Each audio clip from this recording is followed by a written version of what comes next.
Hi, I'm Sarah Cowgill, along with Andrew Moran, James Fite, Graham Noble, and Dave Patterson. And this is the Conservative Five, Liberty Nation's online TV news program.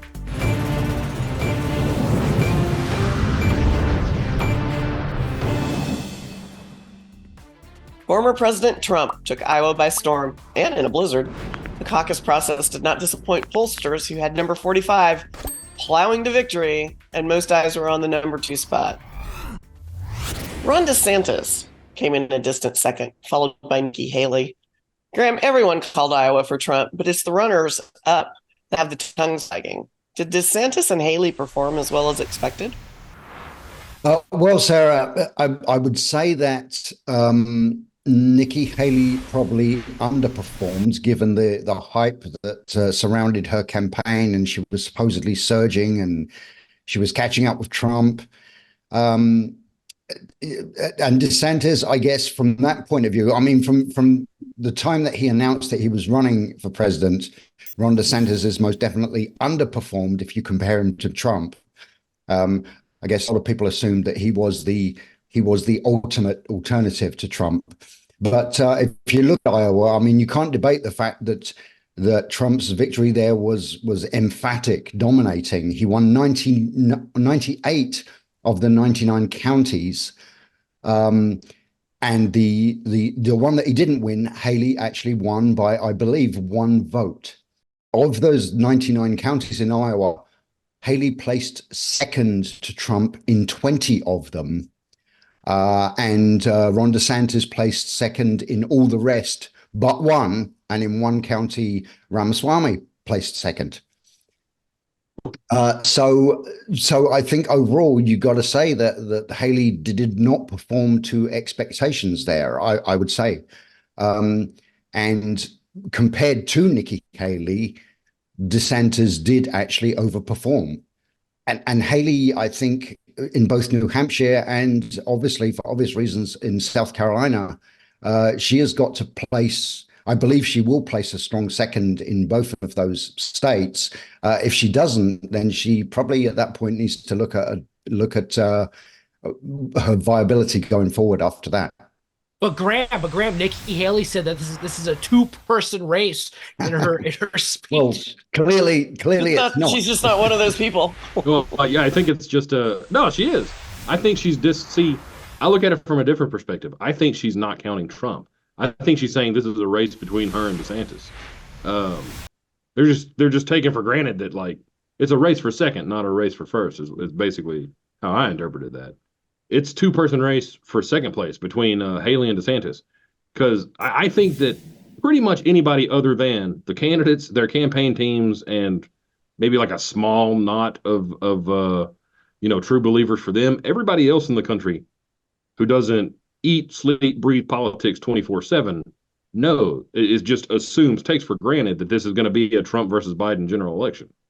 Yeah, I think this is bad news because from a PR standpoint, running for second in a presidential election looks ridiculous. It looks like you're already weak and you can't make a decision. So the Republicans, I think, are making a huge mistake here by not just plowing through and getting on board with somebody. The running for second is ridiculous, I think.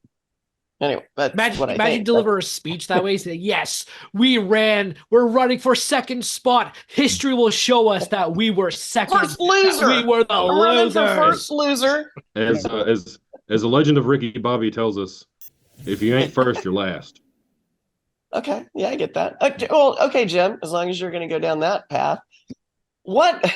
Not that Iowans are Ricky Bobbies, but I mean, no, they're not. I love the state. I love the people. They're smarter than most people give us credit for.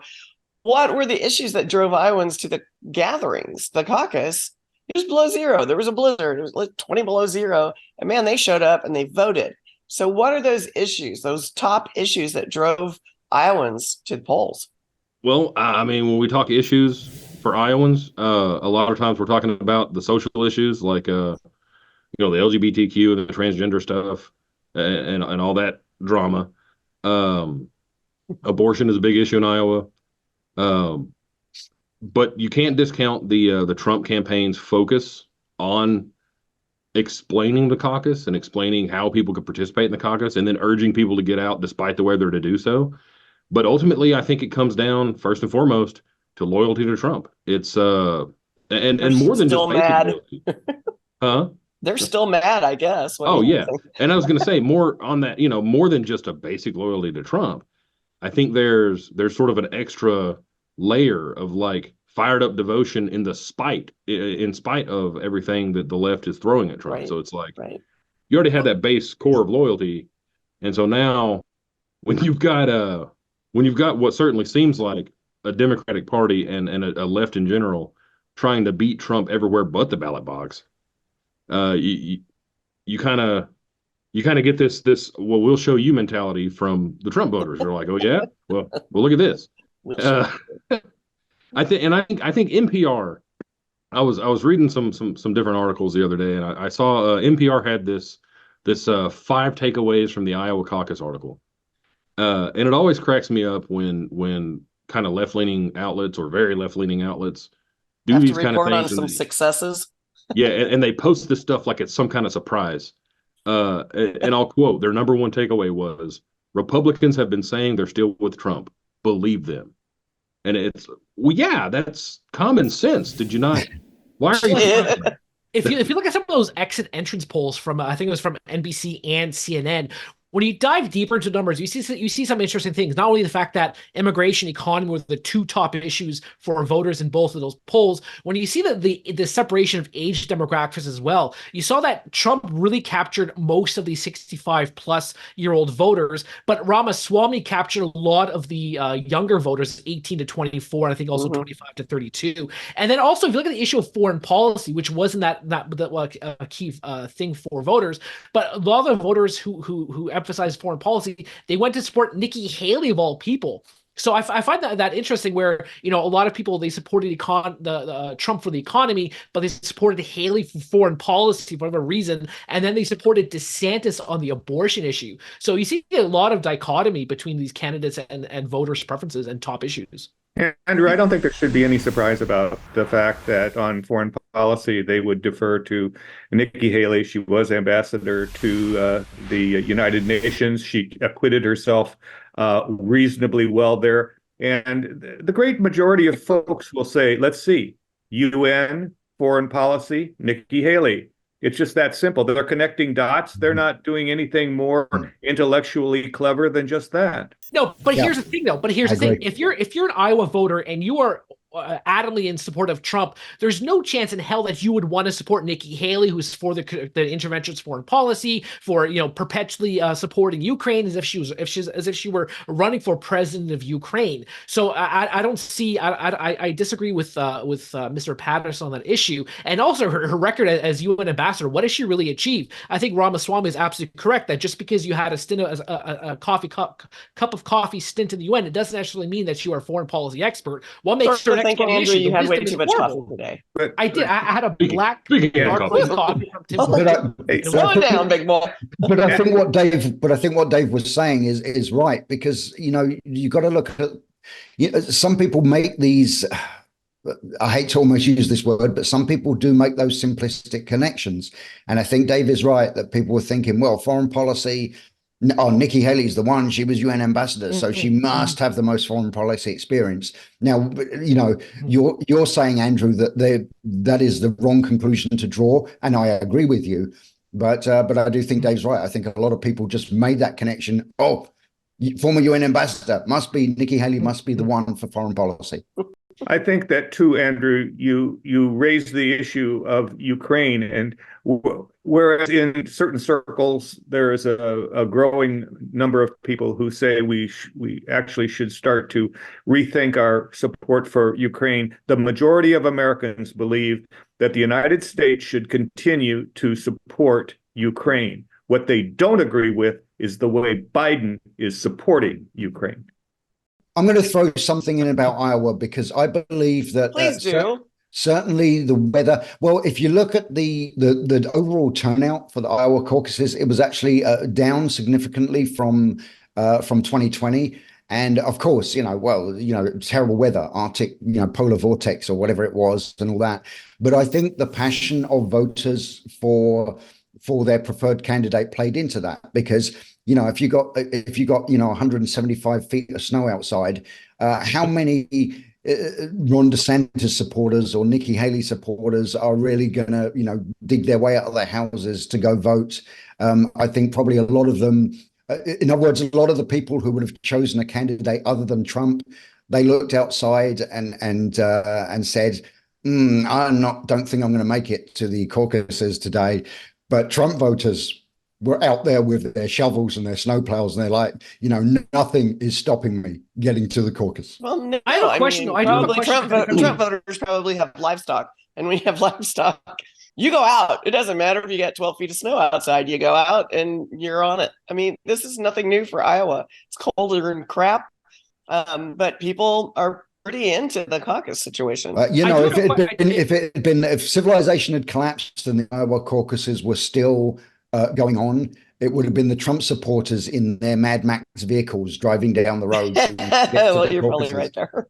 But I do have a question. I have one question to ask. Maybe Graham can answer this. Maybe James can. Oh, Lord. But the fact that all the media, they called that whole caucus within about 20 minutes after the polls closed. But I wonder how many people left, because I spoke to a lot of reporters, and a lot of these precincts, they didn't even start voting until about 8:30, 8:45. They were still doing the Pledge of Allegiance. They were still going through the basics. A lot of people were still talking about their candidates. Some people left early just by the fact that everyone said, "Okay, Trump won. Now it's the thing's over." That's my question. But they still voted. I mean, you get there, you get your little slip of paper, you write down who you want, and if you're done, you just turn it in and leave. They don't count it until everybody's done. But some of the precincts were still going through the basics by the time by 8:40, 8:45 was around. All right, I'm gonna ask one more question. I just hope you guys go a little bit round robin about it. Trump's speech following the whole shebang, he seemed kind of like nice all of a sudden. So what do we make of that? Is he trying to mend fences and maybe pull the Republicans together? Is a Hail Mary kind of thing right now? Anyone? Maybe. Maybe he was just happy. I mean, he got exactly what he wanted in Iowa. I mean, he didn't just win. He didn't just win in Iowa, which was, I think, for most people a given. He won. He smashed the previous record for the lead between the number one and the number two spot by like 2 1/3 times as much of a margin. So he won bigly? Is that what you're saying? He won bigly, Sarah. Super bigly. Bob Dole in 1988 had the record. It was like 12.8%. Trump smashed that by defeating what ended up being DeSantis. I really thought it was going to be Haley by a point or two, but he ended up beating out DeSantis by 29.something%, 29 point, what was it, 29.8%. Yeah. Never in the history of the Iowa caucus has there been a greater lead than 12.8. And he like 2 1/3 smashed that. All right, boys, are you giving Jim the last word on this, or anybody got anything else that they want to add to that? I just think in terms of his victory speech, if you want to call it that, I just think it's easy for any candidate to be kind of magnanimous and nice and generous to his opponents, his or her opponents, after the victory, after the fact. But Trump soon, within the blink of an eye, Trump is going to be back to throwing out insults and so on, because that's who he is. So yeah, good speech. I would say kind of good for him that he was kind of pleasant and talked unity and was somewhat magnanimous, but that was what you might expect after such a emphatic victory. I don't think it necessarily indicates a softer, cuddlier Trump. He might be opening the door. Yeah, he might be opening the door, however, to a more conciliatory run against Biden, where he will have to be that. He understands that, I think, and in order to beat the doddering old nice guy, you're going to have to be at least somewhat conciliatory in the issues And I think that that's where he's going and will go in the general election. All right, guys. Iowa's in the history books. Next up, of course, is the first primary in the nation, New Hampshire.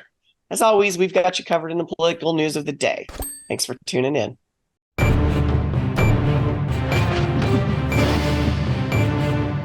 That's it for our Conservative 5 panel today. Check out our other C5 shows and segments on your favorite video platform, YouTube, Vimeo, Rumble. We're on them all. As well, Liberty Nation has its own Roku channel where you can see all of our TV productions. I'm your host, Sarah Cowgill. Thanks for joining us today for Free Thinking, Free Speech, LibertyNation.com.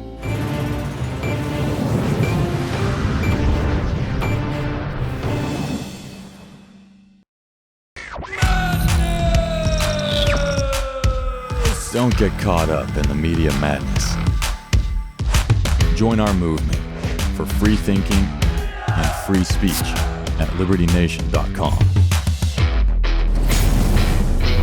Publishing news and analysis 24/7 with original articles by our team of authors who tell it like it is. Join us each week for online TV shows, The Uprising Podcast, and Liberty Nation Radio. We believe in free thinking and free speech.